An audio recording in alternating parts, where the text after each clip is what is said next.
thank you very much, everyone. Great honor to have you. I know you've all been working very hard and very successfully. And it's a wonderful place, the White House. I want to begin. Is Johnny here from World Cup? I want to thank you for this election. And they just had a presentation in the Oval Office, and I thought this was such a beautiful, this is the trophy. This is a big deal. The World Cup is the biggest sporting event, and Gianni Infantino is my friend for a long time, and during my first term, we worked out a deal to get the World Cup, and then because of lots of interesting things that happened, I ended up being president. Wanted to shut up. I was always disappointed.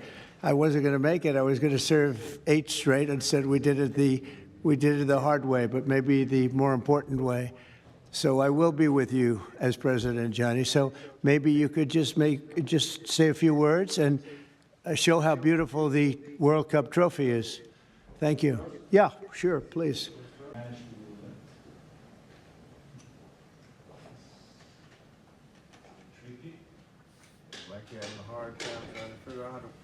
Oh. So this is a trophy. It is a trophy which represents. That's why I think it's just bring out the box.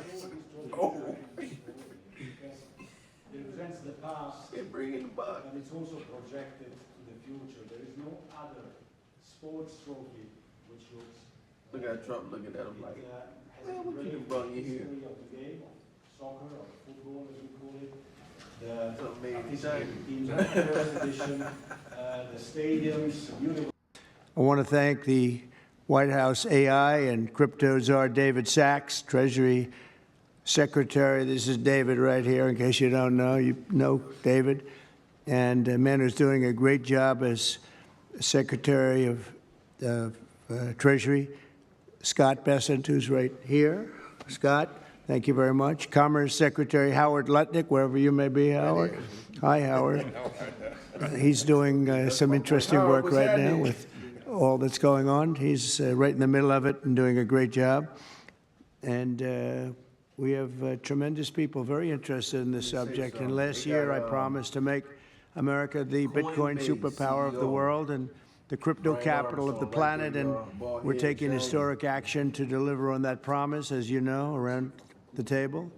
Yesterday, I signed an executive order officially creating our strategic Bitcoin reserve, and this will be a virtual Fort Knox for digital gold to be housed within the United States Treasury. That's a big thing, Scott.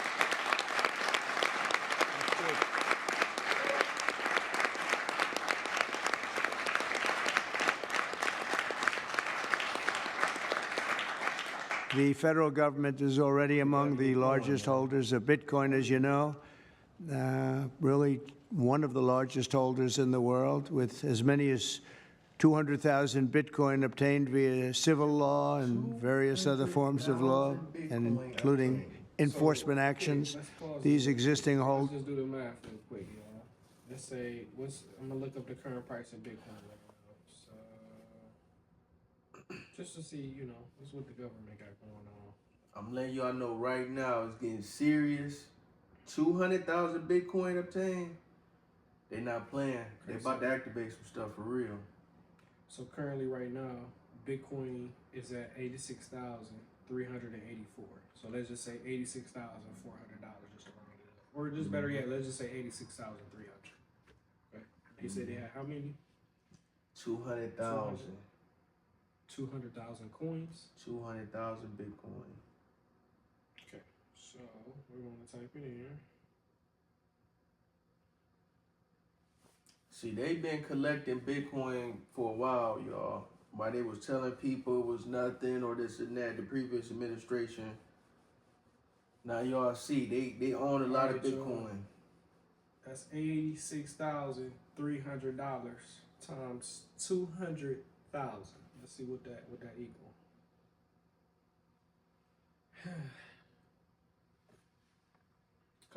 So that that shows, we ain't the only ones, and they say that, the government didn't buy it. Right. They got it from seizures and criminal activity, But hey, long as it's being used the right way for the people, but at the same time, the people got to know, and we gotta here know. to share, share these little small things with y'all, because we don't want these little things to go over your head. Absolutely. But yeah, I'm gonna pass it on. I'm gonna pass it on to my guy. I'm gonna say something, man. Now y'all see why it's not going nowhere. Okay, when they say, "Oh, it's this ain't real," why would they allow this? That's because they own most of it. What we talking about? You know what I'm saying? Now you see why it's not going anywhere, and so that's very serious. Yeah, man. Things will form the foundation of the new reserve. Unfortunately, in recent years, the U.S. government has foolishly sold tens of thousands of additional Bitcoin that were worth billions and billions of dollars had they not sold them, but they did sell them, mostly during the Biden administration. Not a good thing to have done. From this day on, America will follow the rule that every Bitcoin knows very well: never sell your Bitcoin. That's a little phrase that they have. I don't know if that's right or not. Who the hell knows, right?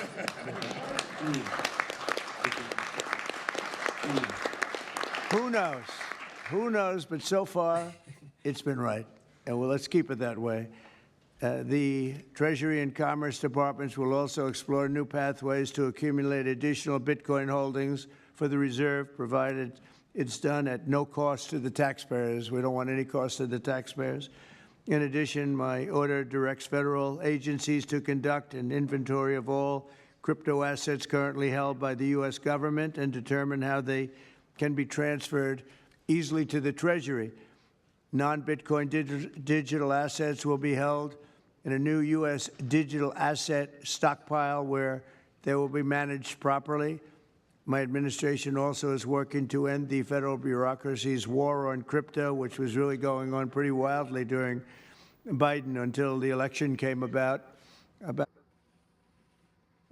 me say something, man. Y'all just heard them say the war on crypto. Correct. See, the public didn't know it was a war on crypto. What the war is just to keep you out of it and keep you uninformed. Exactly. And then, like he said, I mean, that's very key.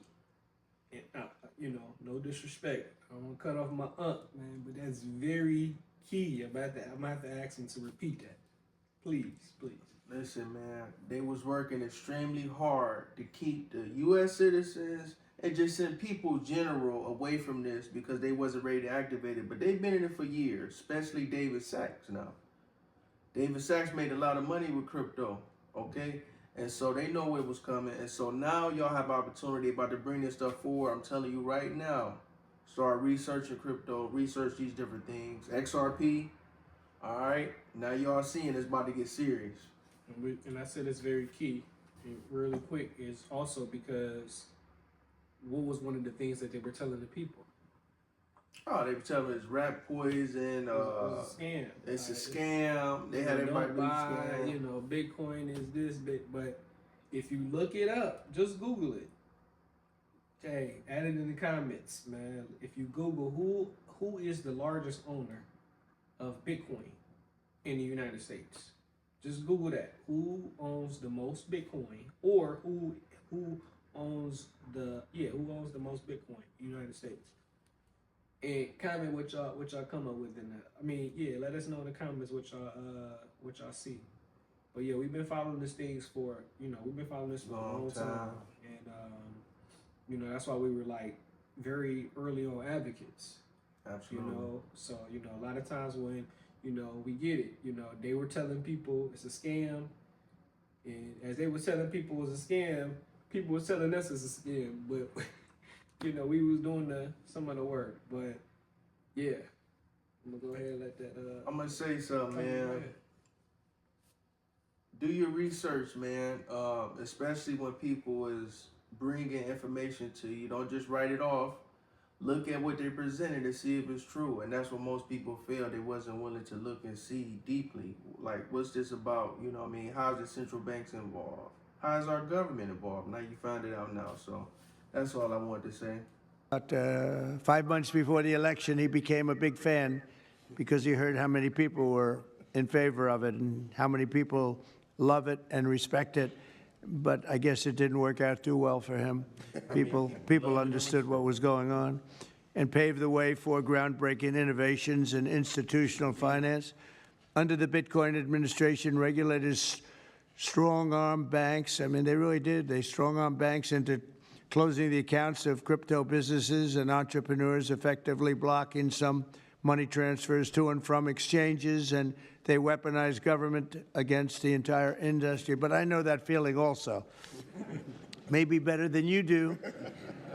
All of that will soon be over, and we are ending Operation Choke Point 2.0. Choke Point 2.0. They ended it. Thank you, Trump. Thank y'all.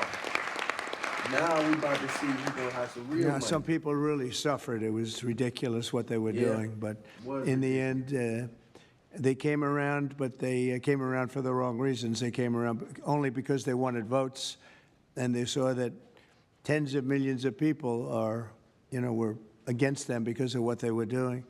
I also want to express my strong support for the efforts of lawmakers in Congress as they work on bills to provide regulatory certainty for dollar-backed stablecoins and the digital assets market.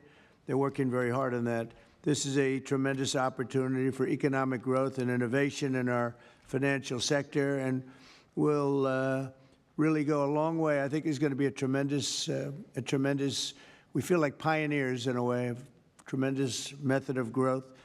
And things are very much tied, and we want to keep it that way, the U.S. dollar, long into the future. We're going to keep it that way. I hope lawmakers will send that legislation to my desk before August recess if they can, and they're very much working with you. Did he say before August? That's correct. So y'all still got some time. Still got some time, y'all. Still got to get regulations together. Now, the way it's looking, one of the most things, didn't mean to cut you off, but one of the most things important that is kind of key in the space is stable coins. So as y'all look right now, they're trying to get things situated with that, because quote unquote, that's kind of the first step of buying crypto. You know, you got to get your stable coins, and then buy from there. You know what I'm saying? That's the first step. You can't buy nothing without a stable coin. Can't buy nothing without a stable coin. So you're going to see, like, if you're looking up, certain the space of Congress and what they're trying to do with regulations and all, you're going to see a lot of talk about stable coins. So no, that's all I wanted to add about that. But let me say something. That's a good. That's right. Listen, you have to get a stable coin to buy other projects first. That's very, very serious, which means that the world going to have a stable coin. And it's going to be backed by the U.S. dollar before they get to invest in different, all kind of technology. And this is a global market. This is not just limited to the United States. This is a global market. That's very serious.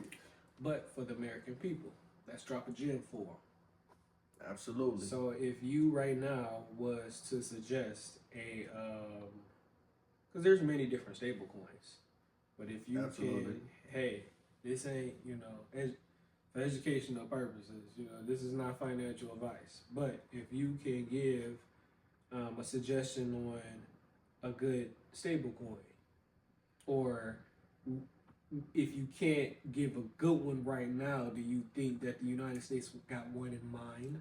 So let me just tell them. So as of now, the top two major ones is Tether, which is number one, and then it's USDC. But they have another one they've been hiding. They waiting for regulations, which is going to dominate. And it's off the XRP ledger and Ethereum blockchain. And it's called RLUSD, made by Ripple, the same people that made XRP. Backed by U.S. Treasury bonds. Very serious. They haven't even put it out yet. But when they do, it's game over. It's game over. And it's going to skyrocket the price of everything. They creating enough digital money to build, rebuild, do a whole lot of stuff, military infrastructure, everything. They coming with it, y'all. It's serious. Yeah, it's coming. It's coming. And you know a lot of them, and a lot of them were committed right from the very beginning. So I just want to congratulate you all for being at the White House today, and a man who knows more about Bitcoin and AI and just about everything else than anybody, David Saxon. like to David have you say a Sachs. few words, David. Thank you, Mr. President. We're all here today because of your leadership, your vision, and your I just generosity. want to say something about David Sachs. It's Yeah. important because some people don't know that, just a quick history of David Sachs. He used to work with Elon. And, back in the day, he was a part of that PayPal group.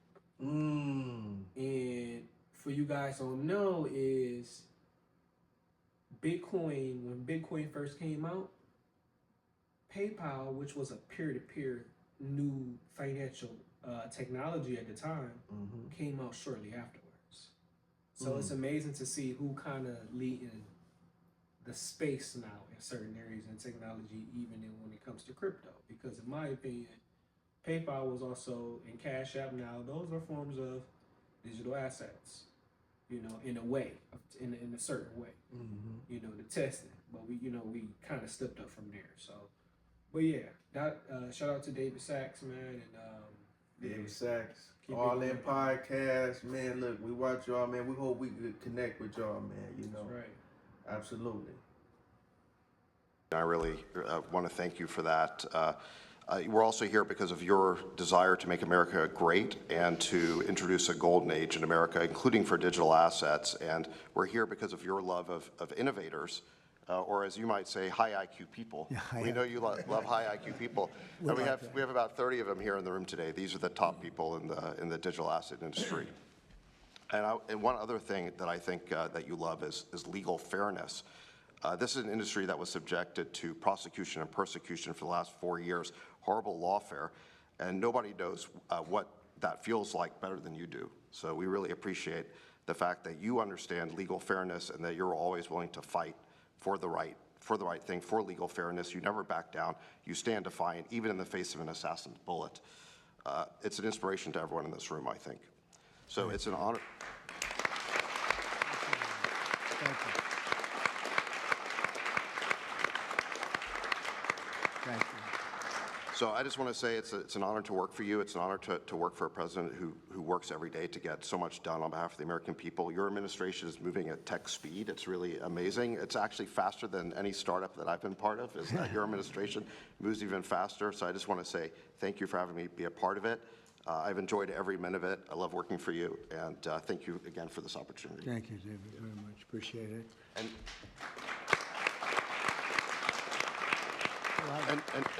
now I just want to pass the ball to Secretary Besson. Scott? Good.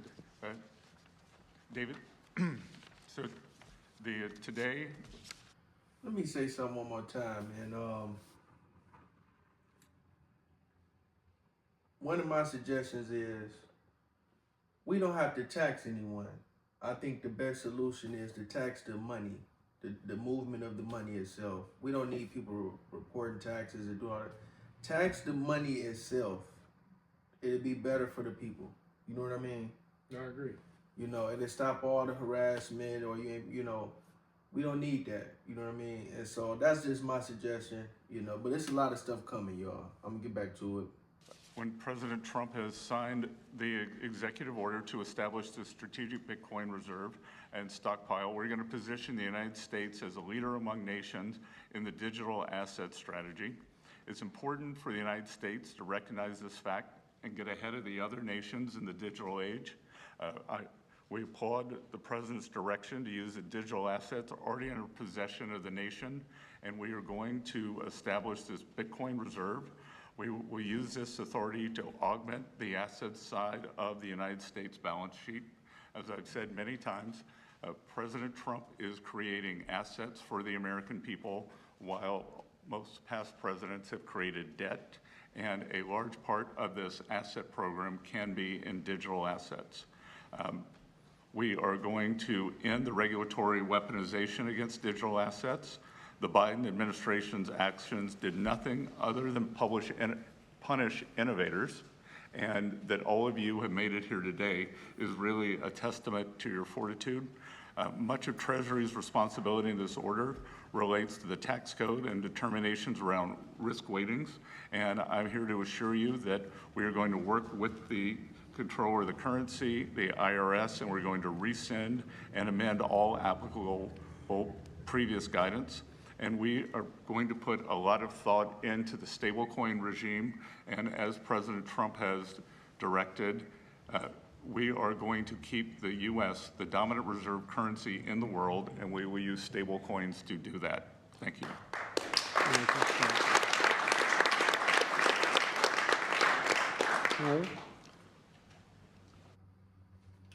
So I'm gonna go ahead and stop it there, man. It's very serious what's coming, y'all. Everybody's there.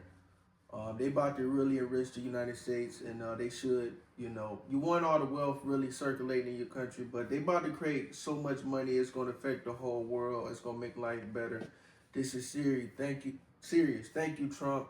Thank everyone. You know what I'm saying? That's involved, man. Let's get this thing going. Let's take better care of people. All we have to do is create enough wealth. We don't need nobody going without nothing. Third world countries, they gonna need cell phones, energy, everything. Like, it's a lot of stuff that's about to change, y'all. Yeah, I'm very serious. The energy is about to be out there. Yeah, it's about to be very serious. But thank y'all once again. Thank you, David Sachs, man. We want to reach out and talk to you, man. You know, we want to talk about XRP too. And we need to inform, especially U.S. citizens, what's coming. Thank y'all for tuning in. I'm Tyrone T.Y.